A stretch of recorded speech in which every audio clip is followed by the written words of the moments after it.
Senhor falou muito comigo em uma palavra a respeito de Moisés. E ao entrar aqui, Deus mudou o contexto desta mensagem. Eu iria estar falando de domínio e governo. Uma história muito linda que todos nós conhecemos, a história de Moisés.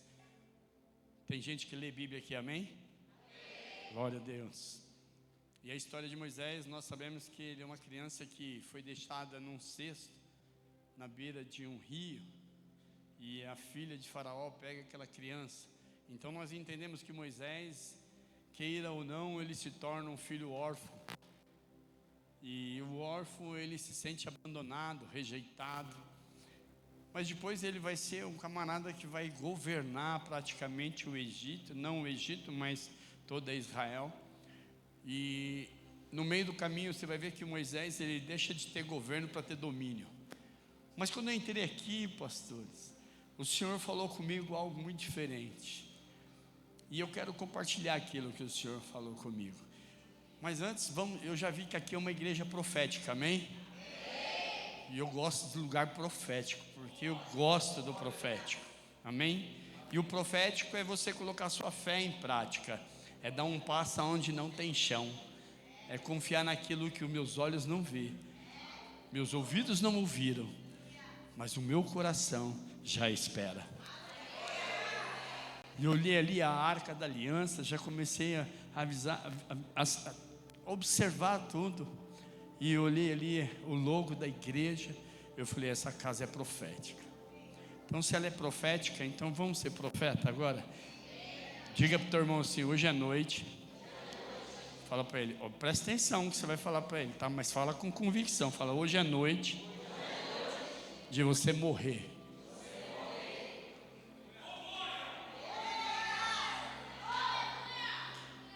Tem gente que vai falar assim, né? Crê em Deus Pai, né? Não é verdade? Mas abre a tua Bíblia comigo lá em João 12, 23. Nós vamos só fazer uma base, um plano de fundo aqui para falar aquilo que o Senhor tem para falar. Deus vai pegar a gente por dentro aqui hoje, amém?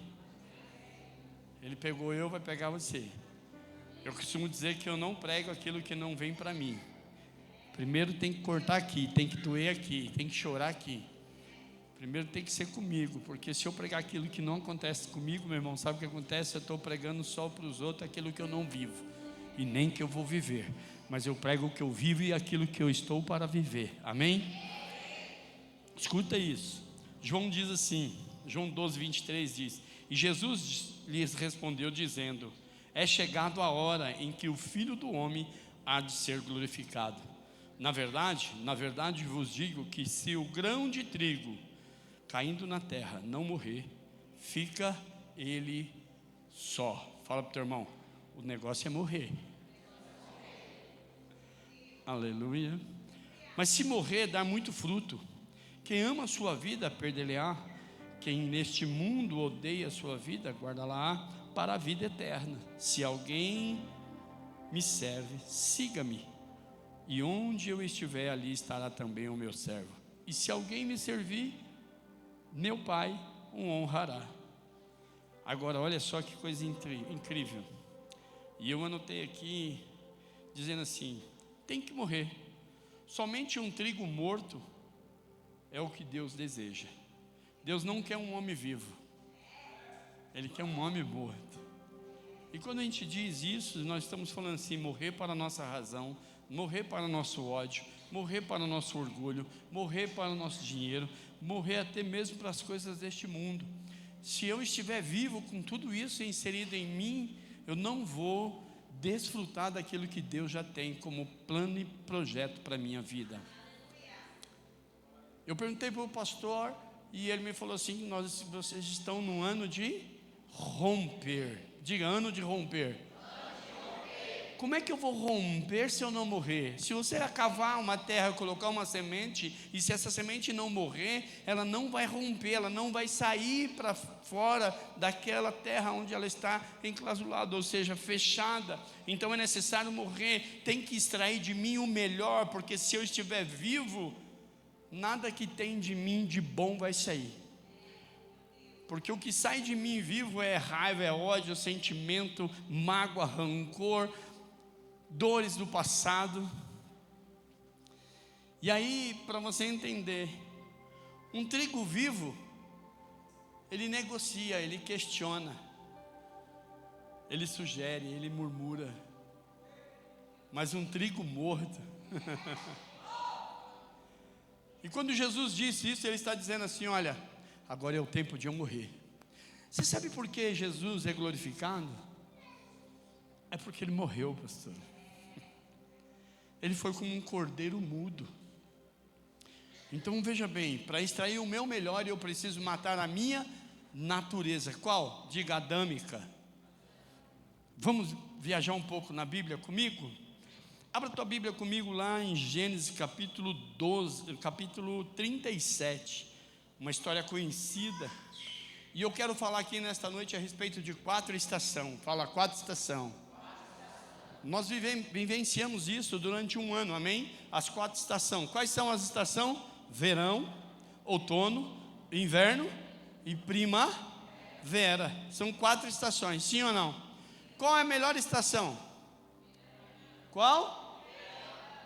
Olha que confusão. Vamos lá? Qual é a melhor estação? Está vendo? Vocês entenderam ainda. Vamos lá. A melhor estação ainda não é verão. Sabe por que o verão para nós é a melhor estação? Porque é a estação da diversão, da distração. É a estação da praia, a estação da piscina, do churrasco. Não é assim? Mas isso é uma mentira, é um engano. Fala assim: o ano de romper não é nas distrações, é na frutificação. Qual que é o ano da frutificação? Senti um arrepio aqui agora. Gênesis 37 diz assim: e os irmãos de José tinham ido cuidar dos rebanhos de seu pai, perto de Siquém. Siquém é um lugar onde Abraão levantou o altar, amém? E Israel disse a José: como você sabe, os seus irmãos estão apacentando os rebanhos perto de Siquém, quero que você vá até lá. Siquém, sim, ele disse: sim, senhor. Respondeu ele. Disse-lhe o pai: vá ver se está tudo bem com os teus irmãos e com o rebanho, e traga-me notícia. Jacó enviou quando estava no vale Hebron. Diga Hebron. Hebron quer dizer ombro. Guardem isso aí, isso é muito bom. Mas José se perdeu quando se aproximava de Siquém. Um homem o encontrou vagueando pelos campos e lhe perguntou: quem é você? O que você está procurando? Ele respondeu: procuro meus irmãos. Pode me dizer aonde eles estão apacentando os rebanhos? Respondeu o homem: eles já partiram daqui. Eu os ouvi dizer: vamos para Dotã. Assim José foi em busca dos seus irmãos e encontrou perto de Dotã. Mas eles viram de longe e antes que chegassem planejaram matá-lo. Lá vem aquele sonhador. Diga sonhador. Vamos fazer diferente, vamos ser profeta. Fala assim: lá vem o sonhador. Lá vem a sonhadora. Diga para o teu irmão assim: sonhar também é romper. Amém? Veremos então o que será dos seus sonhos. Quando Rúben ouviu isso, tentou livrá-los das mãos deles, dizendo: não lhes tire a vida. Ponto. Vamos narrar um pouco a história de José. Todos conhecem que José foi aquele menino com 17 anos, sonhador. Ele sonha que vendo a sua família prostrando diante dele com seus fechos de trigo. Quando fala de fecho, fala de prosperidade, fala de esperança, fala de maravilhas, porque está falando de alimento. Então José ele tem um sonho, e quando ele relata esse sonho para os seus irmãos, o que acontece? Os seus irmãos agora ficam com inveja, com raiva, com ódio. E a história diz que aqueles meninos, reunidos agora em um determinado lugar chamado Dotã, viu José se aproximando e logo tramaram uma com ele. Então lançaram ele em uma cova. Eu quero que você crie esse cenário para você entender aonde nós vamos chegar aqui nessa noite com essa palavra. Uma cova. O lugar aonde nós estamos falando é um lugar ermo, é um lugar deserto. E você sabe que naquela região, no Oriente Médio, o sol é escaldante. Então o verão, ele judia. Diga, o verão judia. Quando eu digo para você participar junto comigo, eu sei que é chato, mas vale a pena, porque isso fica na sua memória e você não esquece. E todas as vezes que você lembrar do verão, você vai lembrar do pastor César, e você não pode me xingar, você tem que glorificar que fiz você repetir, amém? Então veja bem, então ele está lá naquela cova, que foi lançado pelos seus irmãos. E na cova, o que ele enxergava? O que ele olhava? Quando ele olhava para sua frente, ele via o quê? Terra, sim ou não? Ele não via absolutamente nada. Então aquele menino que sonhou aos 17 anos, agora está dentro de um buraco, e no buraco o que ele vai enxergar? Nada, nenhuma esperança. O sonho dele estava morto, estava sendo enterrado, mas em seu coração estava vivo, como ele sonhou o primeiro dia. Por quê? As expectativas dele era a mesma qual João disse. José não estava naquele lugar sonhando em expectativa em sua família, mas naquilo que Deus já havia mostrado para ele, como um plano que Deus já tinha estabelecido. Abro um parênteses aqui para te dizer, existem sonhos na sua vida, de romper em algumas áreas da sua vida, que ele não vai se apagar por conta de uma palavra, por conta de uma inveja, ou por conta daqueles que estão te cercando, porque a tua esperança não está no homem, mas está naquele que te deu o sonho. José, ele olha, ele só vai ver parede, ele vai ver terra, ele não vai ver a esperança. Mas o que me chama a atenção é que ele estava ao meio-dia, e ao meio-dia, dentro daquele buraco, você pode imaginar, porque não precisamos ser nenhum estudioso para saber que ao meio-dia o sol está onde? Na minha cabeça. Agora você imagina no verão, de 40, 45, até mesmo 50 graus, no deserto, e o sol na sua cabeça. Como que você iria se sentir? Feliz? Pensando na piscina, na praia, no entretenimento? Lembra da mulher que samaritana, ao meio-dia, ela foi buscar água no poço, e a Bíblia diz que ela vai ao meio-dia. Meio-dia é o tempo mais difícil de se caminhar em Israel. Eu estive lá, e eu peguei uma temperatura de 42 graus, meu querido, você não tem noção o que é 40 graus naquele lugar que não venta, e a água lá é salgada. Escute, aquela mulher vai num momento muito difícil. Eu fico imaginando que José estava vivendo o pior momento da sua vida. No verão nós achamos que nós estamos se divertindo, nos distraindo, mas quando na verdade nós estamos passando num momento muito difícil, porque posso descer aqui, pastor? Eu sou bagunceiro, viu, gente? No verão, sabe o que acontece? Nós abrimos o Instagram, abrimos o Facebook, começamos a comparar nossa vida com o outro, e aí o sol escaldante agora começa a queimar a nossa cabeça, porque eu quero me divertir assim como o outro, eu quero me distrair, mas as condições não me proporcionam, então eu me sinto aonde? Dentro de um poço, sozinho, abandonado, sem esperança, sem amigo. E aqueles que estão à minha volta, eles estão tentando me destruir, porque eles estão me lançando dentro de uma cova. Mas eu quero te dizer que você não é qualquer um. Diga para o teu irmão, você não é qualquer um. Você é filho, você é filha.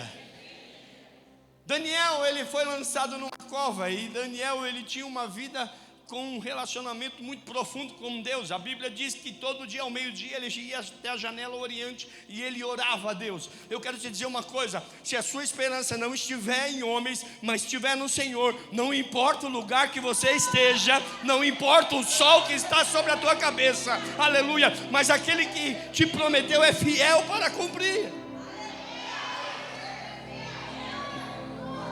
A primeira estação que José enfrenta, a primeira estação que ele vai, ou melhor, posso dizer, a primeira montanha que ele vai subir é o verão. Deixa eu te fazer uma pergunta. Qual foi o seu sonho nesse verão que você ainda não realizou? Eu venho de uma família muito humilde, e eu vou chegar lá e vocês vão entender. E o que acontece? Chega agora os seus irmãos para ver se ele estava morto. Deixa eu te falar uma coisa. O teu inimigo, ele está o tempo todo ao teu derredor, te observando para ver se você vai morrer na fé, se o seu sonho vai se acabar. Mas José estava lá, firme. Os irmãos chegam e falam assim, eu fico imaginando falei, esse miserável não morreu, vamos dar um jeito, tem uma outra saída, pega ele e vende ele como escravo. José é vendido como escravo e agora ele vai parar no Egito. E lá ele vai parar na casa de quem? De Potifar. Lembra que aquele menino tinha apenas 17 anos. Jovens, você está aqui. E o Senhor, Ele tem promessa. E você tem sonhos. Deixa eu te falar. Não desista do teu sonho. Porque quem estabeleceu esse sonho sobre a tua vida foi o Senhor. José chega na casa de Potifar. E agora ele começa a fazer tudo com excelência. E que tempo é esse? Eu digo que esse, depois do verão vem um outono. O outono é um mês que nós entramos de fato com um pezinho na depressão. Quem sabia disso? Porque o outono não é nem verão, nem frio. Não é verdade? E aí a gente começa naquele ambiente meio triste, opressor, fica muito desanimado. Para você que não sabe, quando a vitamina D ela é baixa demais, se a sua vitamina D abaixar demais, tá? Que ela tem que ficar acima de 100 mil unidades, vai te causar depressão, vai te causar tristeza, angústia. A falta de vitamina D faz isso. Por isso nós temos necessidade do sol. E quando você está no estado depressivo, um médico vai te passar lá a vitamina D para você tomar via oral uma vez por semana, para poder aumentar o seu ânimo, mais vontade de ter as coisas. Ele entra agora nesse lugar, só que ele não deixa a sua vida ser desanimada pelo serviço. Diga para o teu irmão, o que eu preciso fazer, eu vou fazer. Então ele é incumbido agora de cuidar da casa de Potifar. E cuidando da casa de Potifar, ele faz tudo de excelência. E tudo que ele põe a mão, prospera. Eu sei que talvez na sua vida já aconteceu de você estar vivendo uma vida dentro de um trabalho e você falar, rapaz, tudo que eu ponho a mão prospera. Mas quando é para mim, parece que as coisas andam para trás. Eu vou trabalhar na casa de fulano ou na empresa de fulano. Quando eu trabalho na empresa, as coisas acontecem, flui, vende isso e aquilo. Mas quando é para mim, parece que as coisas estão andando para trás. Não, meu irmão, Deus está te preparando para algo muito grande. Deus está te preparando para algo maior daquilo que você possa imaginar. Seus ouvidos não ouviram, seus olhos não viram aquilo que Ele tem planejado para você. Os seus pensamentos são maus, mas o dele é de paz. Lembre-se disso. José está lá na casa de Potifar fazendo tudo lindo. E no outono, o que não falta quando eu estou ocioso demais nos meus pensamentos é as manipulações de Satanás. Nós precisamos ter cuidado com as suas ciladas e manipulações. E aí vem Satanás usando a própria mulher de Potifar. E faz o que com ele? Manipula uma situação dentro da área mais vulnerável de um homem. Diga, área vulnerável de um homem. Aí você fala assim, pô pastor, por que a área vulnerável de um homem? Porque a área vulnerável de um homem é mulher. Quando o homem não morreu. Quem pegou? Porque se você morrer... Escute, mas José estava morto, porque nele havia algo muito mais forte, que era o quê? A palavra de Deus. Eu quero abrir um parênteses e eu vou correr por conta do horário. E eu quero te dizer uma coisa, José tinha algo muito forte nele, sabe por quê, pastores? Porque os pais de José, que era Jacó e a sua mãe, falava para José os feitos de Deus na vida deles. Você sabe por que os nossos filhos não têm desejo de estar na igreja?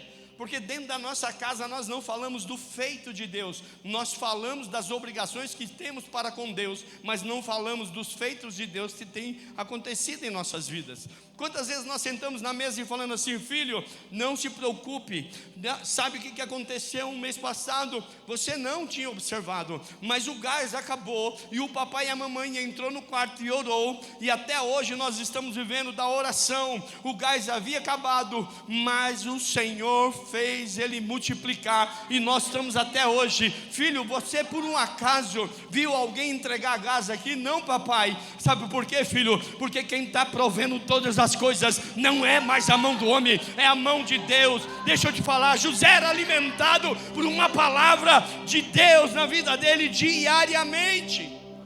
Então ele não negociava os seus princípios, porque quem quebra princípio, o princípio o quebra. E José não fazia isso. Então Potifar estava ausente, a sua mulher agora vem, tira a roupa, e ele pega aquela cena, sai correndo desesperadamente. Ele sai do outono da sua vida, onde tentaram o oprimir, e agora alguém acusa ele indevidamente, e ele vai parar onde? Em uma prisão. A prisão representa o inverno. O inverno é um lugar frio, um lugar silencioso, obscuro, um lugar totalmente depressivo, um lugar de angústia, tristezas e dor. Muitas vezes na nossa vida nós estamos vivendo uma vida como de José, dentro de um calabouço. A nossa vida não prospera porque parece que tudo fica cinza, parece que tudo fica escuro, nada acontece. Mas José estava no lugar certo, falou assim: é no lugar de silêncio que você vai ouvir a voz de Deus. Deixa eu te falar uma coisa, o problema é que nós não ouvimos a voz de Deus, porque nós estamos colocando o nosso ouvido em muito barulho, muita voz, estamos ouvindo voz de todos os sentidos. Deixa eu te falar uma coisa, eu abro um parênteses aqui para trazer algo para você, a igreja. E eu costumo dizer lá, pastor William, o seguinte: muitos me chamam de pai, quer me chamar de pai? Eu falo: não, não sou seu pai, está amarrado. Aí ele falou assim: como assim? Eu falei: não, não sou seu pai. Porque é o seguinte, meu irmão, para mim ser seu pai, você precisa permitir que eu venha circuncidar você. Aí ele falou assim: como assim? Se eu não conhecer a tua intimidade na profundidade, você nunca vai ser um filho. Quem está entendendo? Porque só circuncida um filho o pai, porque o pai tem conhecimento da intimidade de um filho. Você quer ser filho, mas você não permite o seu líder, o seu pastor te conhecer no profundo, na intimidade. Ou seja, você não abre o teu coração, você sempre fica com algo escondido. José não tinha isso com seu pai, não tinha isso com a sua família. José, ele era um homem livre, e ele era um menino sonhador. Você já observou que sonhador não tem freio na língua? Fala pra caramba. É ou não é? E ele está onde agora? Na prisão. Inverno, frio. Eu fico imaginando, eu estive em Israel, e eu estive exatamente na casa onde ficou Potifar, e aonde Potifar não, não, me ajuda aí, pastor, me deu um branco agora, vou lembrar já, peraí. Onde Jesus foi preso pela primeira vez? Pilatos. A senhora foi lá, né? E é um lugar frio, irmãos. É um diâmetro de 70, 80 centímetros. Você esteve lá também? Não é isso? Você lembra? Jesus desce pela uma corda e vai cair naquele lugar frio. E eu fiquei, de imediato eu lembrei a história de José. Eu falei: cara, Jesus suportou isso aqui porque Jesus era Jesus. E José? José não era diferente, porque José, dentro da teologia, ele representa Jesus desde o princípio. Agora escute, José está lá naquele lugar frio. Dentro dessas estações, aonde estava o sonho de José? Talvez no nosso pensamento o sonho de José já havia morrido. Mas no silêncio nós ouvimos a voz de Deus. Quem já viveu essa experiência? De entrar no quarto, fechar a porta, dobrar o teu joelho e falar: Senhor, fala aos meus ouvidos como eu ouço a voz de muita gente, mas eu quero ouvir a sua. E de repente parece que algo entra no teu quarto e começa a falar com você. José tinha isso. E José tinha um dom, porque todo sonhador interpreta sonho. Por quê, pastor? Porque todo sonhador espera acontecer o sonho que ele sonhou. Então ele consegue entender o desejo do coração do outro. José, por sua vez, agora ele vai chegar na melhor estação. Ele passa pelas 3 estações da sua vida durante um ano, com muita dificuldade. E aí José agora, eu estou falando um ano, mas isso é uma coisa minha, amém? Agora José chega na melhor fase. Alguém vai dizer para ele assim: olha, eu tive um sonho, era um padeiro, um copeiro, estava lá, preso com ele, também injustamente. E ele interpreta o sonho. Agora vem o faraó sonhar. E quando ele tem um sonho, ninguém interpreta, até que José vai ser o intérprete desse sonho. Sabe o que eu aprendo aqui? Eu aprendo que José, nessa fase da vida dele, ele morreu. Ele morreu, pastor. Ele precisava morrer consigo mesmo. O que ele não podia carregar no seu coração era ódio dos seus irmãos, raiva do seu pai. A ocasião, eu fico imaginando que José, dentro daquela penitenciária, vamos dizer assim, né, um calabouço, fala: cara, eu estou aqui, eu não estou na cova, agora eu estou comendo. Eu já não estou mais passando frio, agora eu tenho uma coberta. José, na sua vida, ele passou por um processo, mas ele sempre olhou o lado bom de tudo, e não o pior. Mas chegou um momento que ele revela, e quando ele revela, tudo muda na sua vida. O sonho do José está prestes a acontecer. O sonho dele está muito próximo de acontecer. Mas a Bíblia diz que o Senhor, lá em Salmos, o salmista Davi vai dizer assim: Senhor, sonda-me, Senhor, o meu coração. Ele está dizendo assim: e prova-me.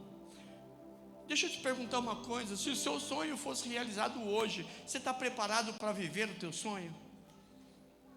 Será que você é a semente que morreu ou ainda está viva? Será que você é o trigo vivo ou morto? Porque o trigo vivo, ele vai dar ouvido para muitas outras coisas, mas o trigo morto não, ele vai só frutificar. Escute isso. O que eu acho mais incrível nessa passagem é essa fala aqui. É a fala de Faraó. Agora vale a pena você cutucar o teu irmão e falar assim: meu irmão, minha irmã, escuta isso. Olha o que Faraó vai falar para José. Faraó, ele na Bíblia representa quem, irmãos? Quem que ele representa, Faraó, na Bíblia? O inimigo, o diabo, amém? Quem vai falar, vamos trazer isso de um outro contexto, quem vai falar isso para José é o diabo. Diga assim: o diabo tem um recado para mim. Escuta. Gênesis 41, 39. Depois disse o Faraó a José: pois que Deus te fez saber tudo, ninguém há tão entendido e sábio como tu, ou como você.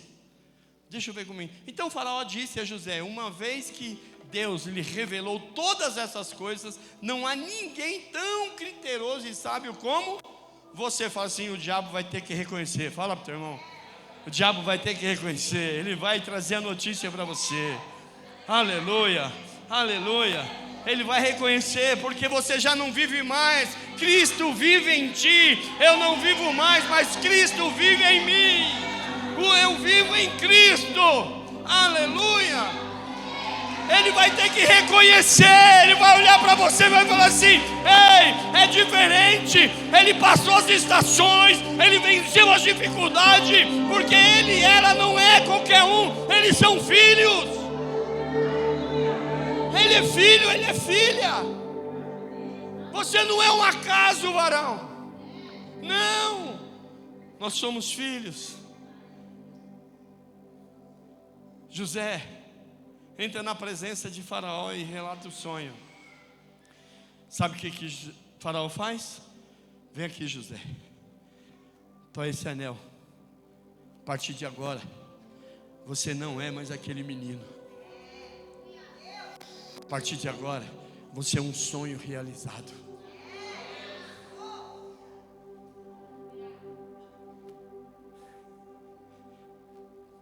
Mas José entra num sonho, amém? Ele vive o seu sonho. Quando o Faraó entrega o anel para José, e José entra na presença de Faraó, e Faraó dá para ele uma autoridade e apresenta ele a todo o Egito, dizendo que depois de Faraó, quem era a autoridade? José. Diga assim para o teu irmão ou para a tua irmã, fala assim: quando você estiver vivendo o teu sonho, não é para você ter domínio sobre ninguém, mas é para você ter governo sobre todas as coisas. Você não vai viver sonho, não vai realizar enquanto no teu coração um desejo de domínio, eu mando, eu faço, eu aconteço. Não, você precisa governar, aleluia. José agora recebe o anel, aleluia, e a fome vem, diga, a fome vem. Aqueles que te acusaram, aqueles que te desprezaram, aquele que te abandonou, o teu pai, a tua mãe, o teu irmão, aquele que te rejeitou, aquele que menosprezou você, deixa eu te falar uma coisa, ele vai passar fome no tempo que o Senhor já determinou. E quando ele estiver com fome, eu quero te perguntar aqui nessa noite, tem José aqui? Aleluia, porque se tiver José aqui, sabe o que vai existir? Mesa preparada, porque quando veio a fome, José não rejeitou a sua família, ele preparou a mesa.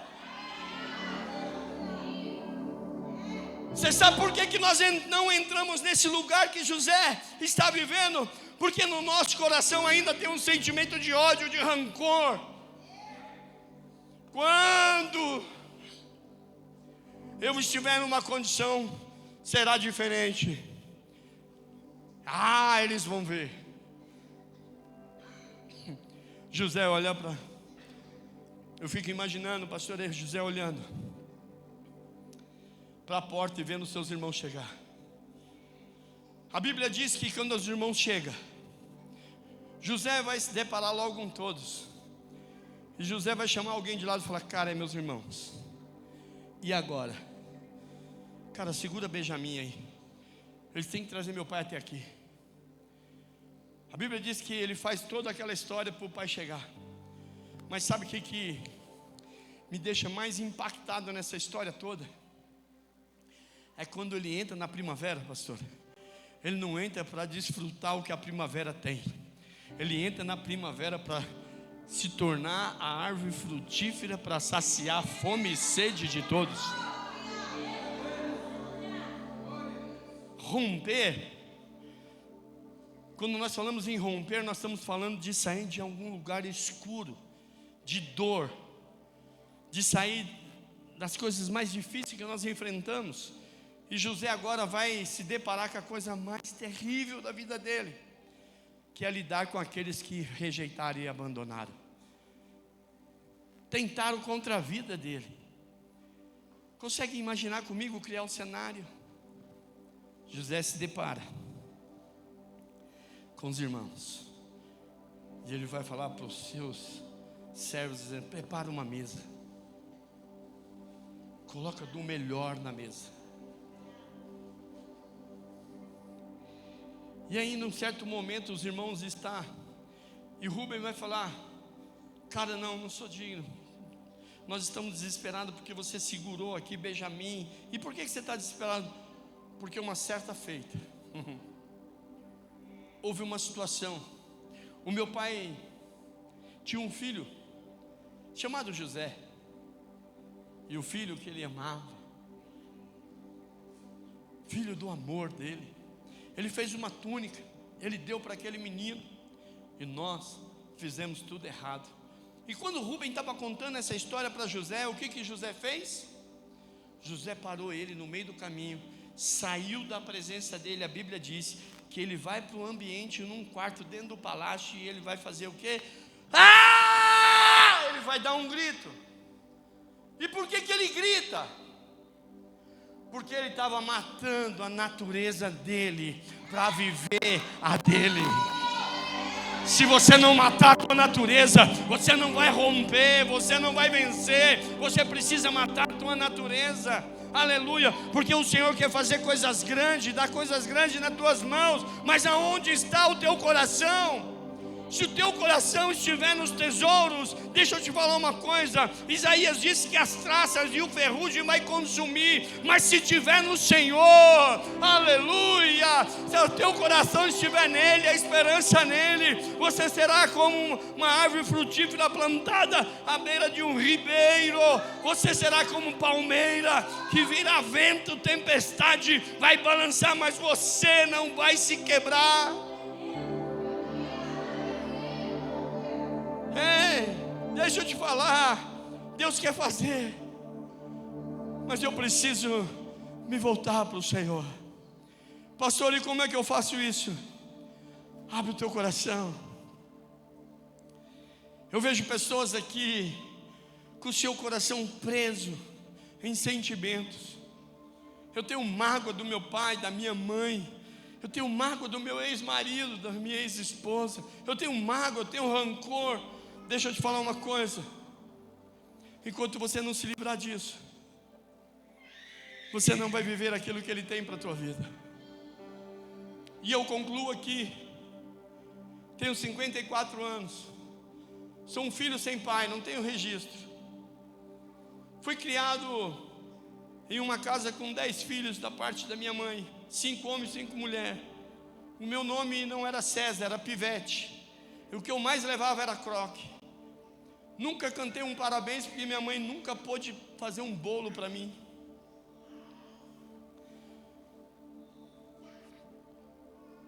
Minha mãe nunca foi na escola participar de uma reunião. Quantas vezes eu fazia minhas lembranças para dar, e quando eu procurava a minha mãe, ela não estava. O pai eu já sabia que não ia estar mesmo, mas no meu coração sempre era expectativa que ele chegasse um dia. As estações na minha vida passou, assim como passou na sua. Mas eu tinha um sonho. Sabe qual que era o meu sonho? Dirigir um Fusca.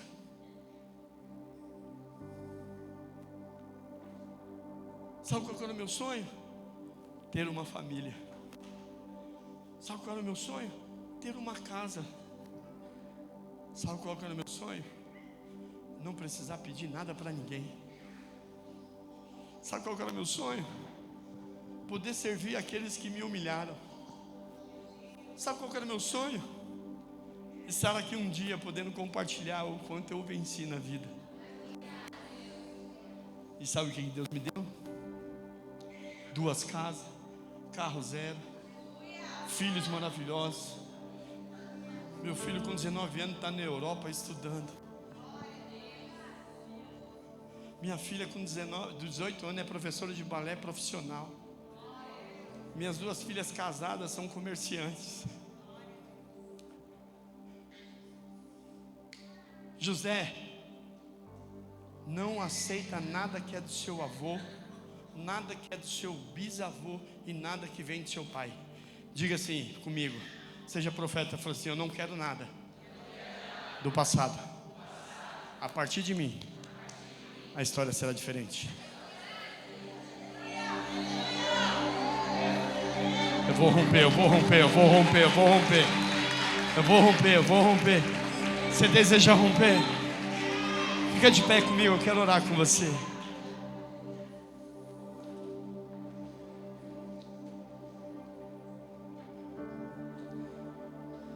Sou casado com a mulher mais linda desse universo. Aqueles que me chamavam de pivete, internei um, cuidei.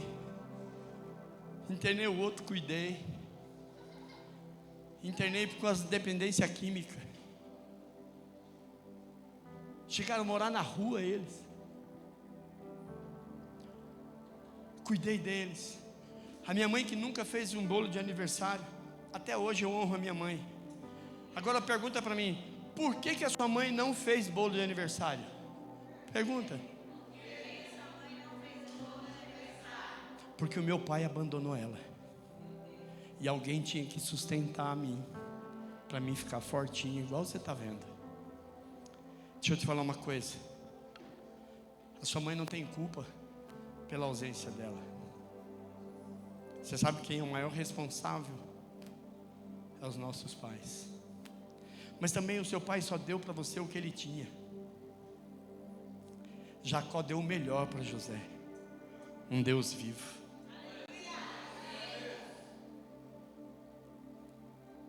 Não culpa o seu passado. Restaura o seu presente. Guarda essa frase. Quem vive do passado anula o presente, mata o futuro.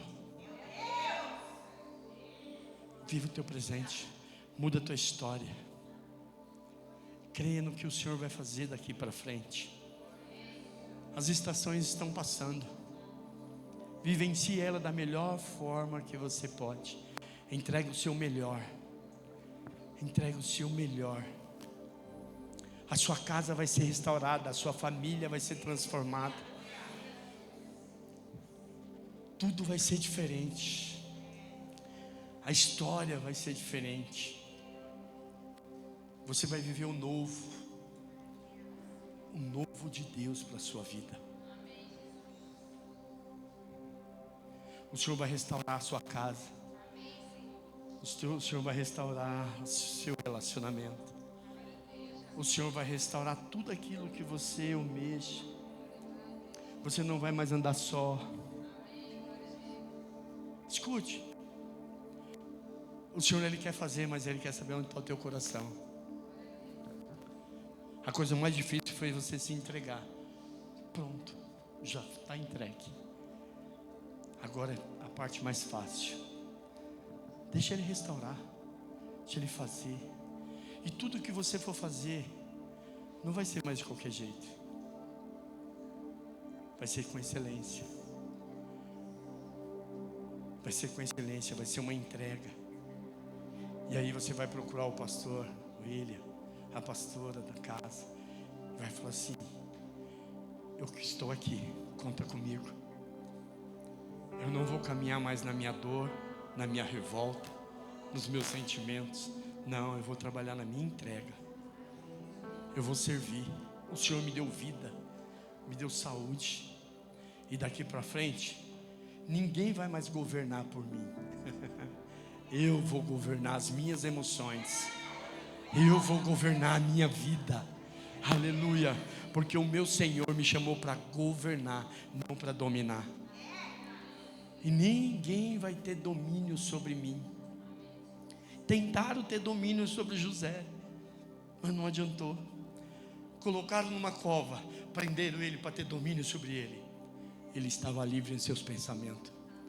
Levaram ele para um calabouço, ou melhor, para a casa de Potifar, para ele se sentir escravo, servo.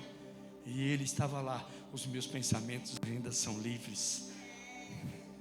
Quando colocaram numa penitenciária, num calabouço, de uma forma injusta, os seus pensamentos eram livres. Mas quando colocaram ele no pódio, ele disse: agora eu posso governar. Tudo aquilo que eu pensei um dia. Quem está preparado para isso? Quem quer deixar aqui hoje todo sentimento, mágoa, rancor ou ódio, tudo aquilo que tem te aprisionado? Levante sua mão. Quero orar com você. Se você puder sair do seu lugar e falar assim: hoje eu deixo, hoje eu não quero mais, eu vou romper.